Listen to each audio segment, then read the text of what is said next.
बिस्मिल्लाहिर्रहमानिर्रहीम। जी student, class 9 physics chapter number 2 kinematics, और आज हम कवर करेंगे 2.3 के रिमेनिंग टॉपिक्स। तो इससे पहले जो हमने पढ़ लिया है वो टॉपिक्स क्या है, डिस्टेंस और डिस्प्लेसमेंट, ये हम कवर कर चुके हैं, और स्पीड ऑफ वेलोसिटी ये हम कवर कर चुके हैं। आज हम स्टार्ट करेंगे यूनिफॉर्म स्पीड्स। स्पीड क्या होती है हम पढ़ चुके हैं। अब ये यूनिफॉर्म स्पीड क्या होती है, इन दोनों में क्या फ़र्क है। तो मोस्टली क्या होता है कि जो नेम होता है तो उसी के अंदर डेफिनेशन छुपी हुई होती है। तो यूनिफॉर्म की मीनिंग क्या होती है, आमतौर पे एक जैसा बिल्कुल कांस्टेंट जो चेंज ना हो रहा हो तो उसको यूनिफॉर्म बोलते हैं। इनफैक्ट आप लोग स्कूल आते हैं तो जो कपड़े आप लोग पहनते हो यूनिफॉर्म कहलाता है। क्यों? क्योंकि हर किसी के कपड़े बिल्कुल एक जैसे होते हैं, किसी से चेंज नहीं, मुख्तलिफ नहीं होते। तो बिल्कुल यही हाल यूनिफॉर्म स्पीड का है। अगर किसी भी ऑब्जेक्ट की स्पीड है बिल्कुल एक जैसी है, कांस्टेंट है, वो चेंज नहीं हो रही, तो उसे बोलेंगे यूनिफॉर्म स्पीड। बहुत ही सिंपल सी डेफिनेशन। अगर किसी भी ऑब्जेक्ट की स्पीड कांस्टेंट हो, चेंज ना हो रही हो, उसे हम क्या बोलेंगे, यूनिफॉर्म स्पीड है। तो अगर हम अपनी मोशन को ऑब्जर्व करें तो जो हमारी डेली मोशन है, हम कहीं भी बाइक चलाते हुए जा रहे हैं, राइडिंग कर रहे हैं या फिर कार ड्राइव कर रहे हैं, तो हमारी मोशन यूनिफॉर्म नहीं होती है। हमारी स्पीड जो होती है मोशन की, वो नॉन यूनिफॉर्म होती है। क्यों? उसकी वजह यह है कि हम कहीं भी जा रहे हैं, अगर हम कार ड्राइव कर रहे हैं तो जैसे जैसे ट्रैफिक का फ्लो है शहरों के अंदर, तो इसी लिहाज से मुझे स्पीड को बार बार चेंज करना पड़ रहा है। ठीक है, और ज़्यादा स्पीड तो पॉसिबल ही नहीं है, 60 या 80 उससे ज़्यादा पॉसिबल नहीं होती है यूजुअली, आमतौर पर। तो मेरी स्पीड लगातार चेंज हो रही है तो यूनिफॉर्म नहीं होती है। लेकिन अगर मैं हाईवे में ट्रैवल कर रहा हूँ गाड़ी गाड़ी लेकर, तो वहाँ ये मुमकिन है कि मैं एक ही स्पीड को काफ़ी देर तक मेंटेन रख सकूँ। लेट्स सपोज कि मैं किसी भी पॉइंट पे मूव कर रहा हूँ, अब मेरी गाड़ी की स्पीड है 90 किलोमीटर पर आवर। ठीक है। अच्छा, स्ट्रेट रोड है, कोई जंप नहीं, कोई डिस्टर्बेंस वगैरह कुछ भी नहीं है, गाड़ियां बहुत कम है, तो मैं एग्जैक्टली इसी स्पीड से काफी देर तक ट्रैवल कर रहा हूँ। ठीक है, तो जब तक मेरी स्पीड 90, फर्स्ट करके यहाँ से लेके यहाँ तक मैंने काफी देर तक ट्रैवल किया, और थ्रू आउट द मोशन मेरी स्पीड बिल्कुल भी चेंज नहीं हुई, ना 90 से ऊपर हुई ना नीचे हुई। तो जब तक मेरी स्पीड 90 पर मेंटेन्ड है, आई कैन से कि मेरी स्पीड कैसी है, यूनिफॉर्म है। हाँ, आगे जाके इट में वेरी, और स्पीड नॉन यूनिफॉर्म भी हो सकती है, लेकिन किसी भी ऑब्जेक्ट की स्पीड तब तक यूनिफॉर्म रहेगी जब तक उसके अंदर कोई भी चेंज नहीं आ रहा हो। तो इसका मैं एक डाटा बना देता हूँ, इस डाटा से समझने में और आसानी हो जाएगी। ठीक है, फर्स्ट करें कोई भी ऑब्जेक्ट जो है ना वो डिस्टेंस ट्रेवल कर रहा है।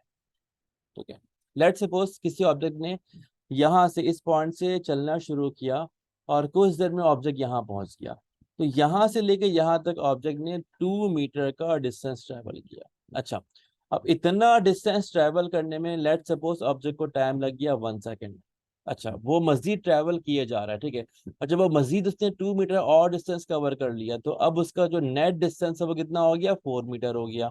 और 4 मीटर का डिस्टेंस कवर करने में उसको टाइम लग गया 2 second. In the same way, जब उसने डिस्टेंस कवर किया 6 मीटर का तो उसको टाइम लग गया 3 सेकेंड। जब डिस्टेंस उसने कवर किया 8 मीटर का तो उसको टाइम लग गया 4 सेकेंड। और जब उसने डिस्टेंस कवर किया 10 मीटर का तो ऑब्जेक्ट को टाइम लग गया 5 सेकेंड। तो डाटा तो कुछ भी पॉसिबल है, क्या पता वो 2 मीटर जो है ना वो 10 सेकंड में कवर करे, 5 सेकंड में कवर करे, या 0.1 सेकंड में कवर करे। लेकिन मैंने यहाँ पे डिस्टेंस और टाइम के डाटा को एक खास तरीके से बनाया है। कैसे बनाया है? ये असल में एक यूनिफॉर्म स्पीड का डाटा है। यानी कि ये जो ऑब्जेक्ट है इसकी स्पीड कैसी यूनिफॉर्म स्पीड है। क्यों? इसमें खास बात क्या है, अब जरा नोट करते हैं खास बात क्या है। 1 सेकंड में ऑब्जेक्ट ने 2 मीटर का डिस्टेंस कवर किया, अगले 1 सेकंड में भी ऑब्जेक्ट ने डिस्टेंस जो कवर किया वो कितना था, 2 से लेके 4, अगेन 2 मीटर। तो मैं कोई भी 1 सेकंड का टाइम इंटरवल लूंगा तो जो डिस्टेंस कवर था वो हमेशा इक्वल आएगा, सेम आएगा, चेंज नहीं होगा। ठीक है, जब ऑब्जेक्ट ने डिस्टेंस कवर किया 8 से लेके 10 तक, यानी कि ये 2 मीटर कितनी देर में कवर किया, again the answer is 1 second. यानी कि हर 1 सेकंड में 2 मीटर का ही फासला कवर हो रहा, ना ज्यादा ना कम। हाँ, अगर मैं टाइम को चेंज कर लूं, अगर मैं 2-2 सेकंड का इंटरवल ले लूं तब भी आंसर सेम रहेगा। देखें, 0 से लेके 2, शुरू के 2 सेकंड में ऑब्जेक्ट ने कितना डिस्टेंस कवर किया, द आंसर इज 4 मीटर। यानी कि 2 सेकंड में डिस्टेंस कवर्ड इज 4 मीटर। 2 से लेके 4, अगले 2 सेकंड में ऑब्जेक्ट ने कितना डिस्टेंस कवर किया, तो 4 से लेके 8, अगेन आंसर इज 4 मीटर। इस दफा आंसर 2 तो नहीं है, लेकिन जो भी आंसर है वो इक्वल है। तो यही हमारे पास यूनिफॉर्म स्पीड के एक पर्टिकुलर डेफिनेशन है। Let's see in the notes as well. A body said to have uniform speed, यहाँ पर वेलोसिटी नहीं आएगा, स्पीड आएगा, if it covers equal distance in equal interval of time. तो अगर कोई भी ऑब्जेक्ट इक्वल डिस्टेंस कवर कर रहा है किसी भी इक्वल टाइम इंटरवल में, तो उसकी स्पीड क्या कहलाएगी? यूनिफॉर्म स्पीड कहलाएगी। और इन दैट केस किसी भी मौके पर जो इसकी स्पीड थी वो हम जब भी निकालेंगे तो हमेशा एक ही आंसर आएगा। ठीक है, फर्स्ट करें, मैं मोशन को यहाँ से लेके यहाँ तक ऑब्जर्व कर रहा हूँ। तो यहाँ से लेके यहाँ तक कितना डिस्टेंस कितना कवर हुआ? 2 मीटर का, यहाँ से लेके यहाँ तक। ठीक है, तो यहाँ से लेके यहाँ तक डिस्टेंस कवर हो गया मेरे पास 2 मीटर का। टाइम कितना लग गया? From this point to this point 1 second. तो distance 2 metre, time 1 second, distance upon time is called speed. Divide करेंगे तो आंसर कितना आ जाएगा? 2 मीटर पर सेकेंड। अब ये मीटर पर सेकेंड हमारे पास SI यूनिट है स्पीड का। अच्छा, अगर मैं डाटा कहीं और का ले लूँ, फर्ज करें कि मैं इस पॉइंट से लेके इस पॉइंट तक का डाटा लेता हूँ, तो फ्रॉम 2 मीटर टू 6 मीटर, या एक काम करते हैं, इस पॉइंट से लेके इस पॉइंट तक का डाटा ले लेते हैं, तो फ्रॉम 2 मीटर टू 8 मीटर। ठीक है, डिस्टेंस कितना कवर हो रहा है? 6 मीटर का। यानी कि फ्रॉम 2 मीटर टू 8 मीटर, यानी कि 8 - 2 = 6, ऑब्जेक्ट ने 6 मीटर का डिस्टेंस कवर किया। और यहाँ से लेके यहाँ तक टाइम कितना? मैंने कि from 1 second to 4 second, time taken is 3 second. ठीक है, तो जब ऑब्जेक्ट ने 6 मीटर का डिस्टेंस कवर किया तो उसको टाइम कितने लगे? 3 सेकेंड लगे। अब मैं जब मैं स्पीड निकालूंगा तो अगेन सेम आंसर आएगा, 3 × 1 = 3, 3 × 2 = 6, यानी कि आंसर इज 2 मीटर पर सेकेंड। तो इस डाटा पर मैं किसी भी दो पॉइंट में स्पीड को निकालना चाहूँ तो हमेशा आंसर सेम आएगा। और कितना आ रहा है? 2 मीटर पर सेकेंड। यानी कि ये डाटा शो कर रहा है कि पहली बात, स्पीड कैसी यूनिफॉर्म है कितनी? 2 मीटर पर सेकेंड। अब जरा आगे बढ़ते हैं, हमारी जो अगली डेफिनेशन है वो है यूनिफॉर्म वेलोसिटी। तो इन दोनों में कोई फर्क नहीं है सवाए उस फर्क के जो कि डिस्टेंस और डिस्प्लेसमेंट के अंदर है, या फिर जो स्पीड और वेलोसिटी के अंदर है। वो फर्क क्या है? If the distance is in a particular direction, यानी कि अगर वो वेक्टर क्वांटिटी है तो वो क्या बन जाएगी? वेलोसिटी बन जाएगी। तो यही फर्क है, इसके अलावा और कोई फर्क नहीं है। तो यही बात यहाँ पे लिखी हुई इन the definition. A body is said to have uniform velocity if it covers equal distance in equal interval of time in a particular direction। तो यहाँ पे हम distance की जगह displacement का वर्ड भी इस्तेमाल कर सकते हैं। In that case जो last 4 वर्ड थे इनकी जरूरत नहीं पड़ेगी, यानी कि we don't need to mention this because से जो displacement मतलब भी क्या है कि distance in a particular direction। ठीक है, और it is also called shortest distance। तो यहाँ तक हम लोगों ने कवर कर लिया कि what is uniform speed and uniform velocity. अब हमारा बहुत ही अहम टॉपिक है एक्सीलरेशन का, वो हम लोगों ने पढ़ना है। ठीक है, टॉपिक आसान सा, लेकिन इसको हमने किस तरीके से ऑब्जर्व करना है डेली मोशन में, तो वो आप लोगों को मैं सिखाऊंगा। सबसे पहली बात है कि व्हाट इज एक्सीलरेशन, ये होती क्या है? पहले हम ये पढ़ते हैं जरा। इसका सिंबल है स्मॉल ए, राइट।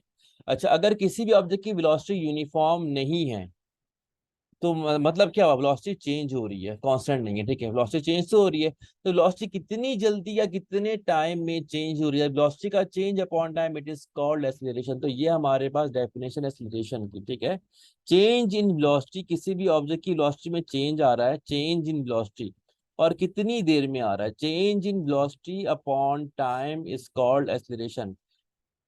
इसे हम rate of change of velocity भी कह सकते हैं। ठीक है, फर्ज करें कोई ऑब्जेक्ट था, उसकी वेलोसिटी 0 थी स्टार्टिंग में, कोई गाड़ी रुकी हुई थी। ठीक है, मैंने गाड़ी का स्टार्ट किया, एक्सीलरेट किया, तो कुछ देर के बाद, लेट्स सपोज कि आफ्टर 3 सेकेंड, 3 सेकेंड के बाद गाड़ी की वेलोसिटी कितनी हो गई? 30 मीटर पर सेकेंड। यानी कि यहाँ से लेके यहाँ तक गाड़ी की वेलोसिटी कितनी हो गई? 30 मीटर पर सेकेंड हो गई। तो वेलोसिटी में चेंज कितना आ गया? चेंज आ गया 30 मीटर पर सेकेंड का। ठीक है, तो del V is equal to 30 meter पर सेकेंड।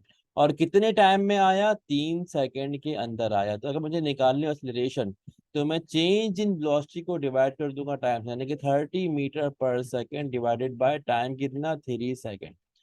तो मेरा आंसर कितना आएगा? 3 × 1 = 3, 3 × 10 = 30। तो आंसर मेरे पास आएगा 10 मीटर पर सेकेंड स्क्वायर। यहाँ पे सेकेंड पे स्क्वायर लगेगा। ठीक है, मीटर पर सेकेंड जो है वो हमारे पास ऐसा यूनिट है स्पीड का या वेलोसिटी का, और मीटर पर सेकेंड स्क्वायर वो हमारे पास एक्सीलरेशन का ऐसा यूनिट है। ठीक है, बिकॉज हम इस स्पीड को मजीद टाइम से डिवाइड कर रहे हैं। ठीक है, तो आंसर कितना आ गया? 10 मीटर पर सेकेंड स्क्वायर। तो किसी भी ऑब्जेक्ट की वेलोसिटी में जो है ना वो चेंज कितनी जल्दी आ रहा है, राइट। तो इसको हम ऐसे समझ लें कि फर्ज करें हम अगर गाड़ी ड्राइव करते हैं तो मेहरान एक गाड़ी है, ठीक है, इसका हम बोलते हैं पिकअप अच्छा नहीं है। उसके मुकाबले में जैपनीज गाड़ी है होंडा वीजल, तो वी कैन से इसका बहुत ही अच्छा पिकअप है। इससे मुराद क्या हुआ, यानी कि जब मैं इस गाड़ी को स्टार्ट करूंगा तो किसी भी गाड़ी में क्या होता है कि एक होता है एक्सीलरेटर, ब्रेक और क्लच तब होगा अगर वो गाड़ी मैनुअल है, ठीक है, लेकिन बाकी तो क्या होती है ब्रेक एक्सीलरेटर। तो जो हमारे पास एक्सीलरेटर है तो उसको दबाने से क्या होता है गाड़ी की स्पीड में इजाफा होता है, इसीलिए हम क्या बोलते हैं उसको दबाने से क्या हो रहा है कि एक्सीलरेशन पैदा हो रही है, स्पीड में इजाफा हो रहा है, ठीक है।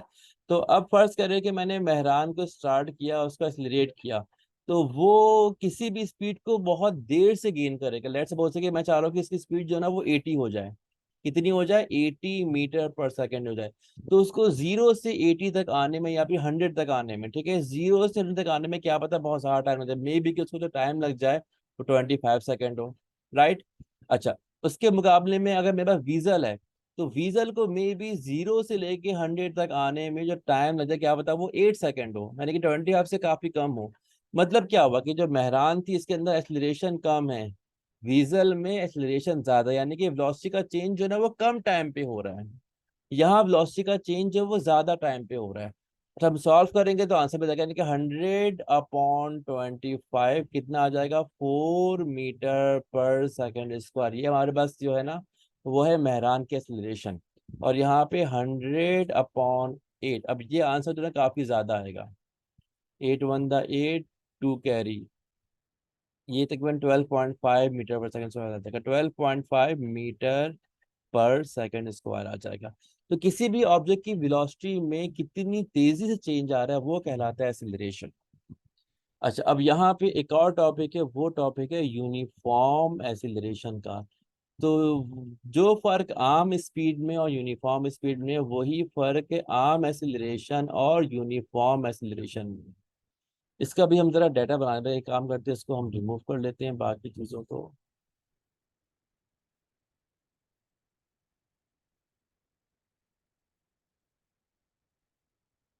और इसको समझते हैं हम डाटा की हेल्प से।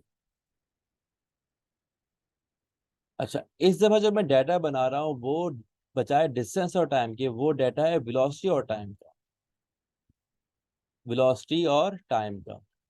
फर्स्ट करें कोई भी गाड़ी है उसे मैंने स्टार्ट किया और चलाना शुरू किया, ठीक है। तो यहाँ पे वेलोसिटी कितनी है, 0, जब गाड़ी रुकी हुई है। अब यहाँ वेलोसिटी कितनी हो गई, 20 मीटर पर सेकेंड, और हमें लेट सपोज टाइम लगा 1 सेकेंड का, ठीक है।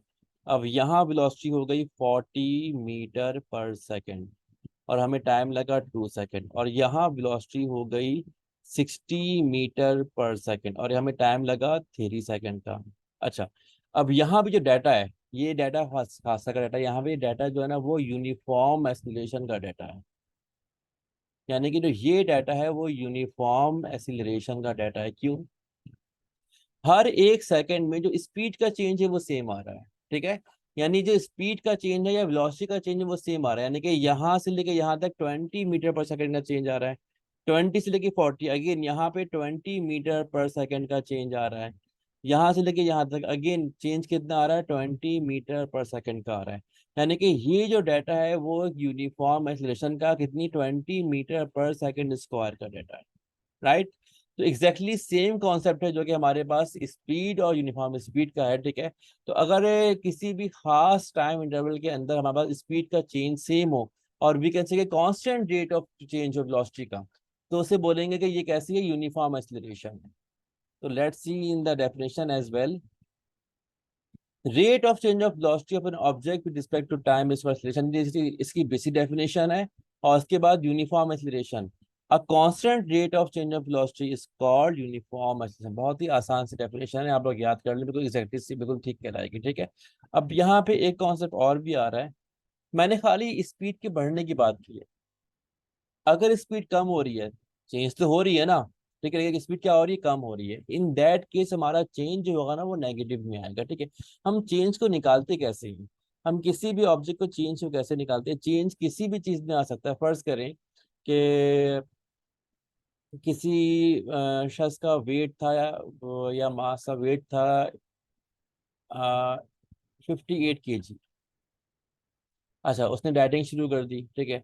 अब बाद में क्या हुआ कि उसका मास था वो कम हो गया, कितना हो गया, 55 हो गया, ठीक है। तो देखिए ये इसका इनिशियल मास था, यानी कि इनिशियली उसका मास कितना था या वेट कितना था, ये 58 kg। और ये इसका फाइनल वेट है, ये इसका फाइनल वेट है, कितना हो गया, 55 kg। तो कभी भी चेंज निकालना हो तो हमेशा फाइनल वैल्यू में से माइनस कर देते हैं इनिशियल वैल्यू।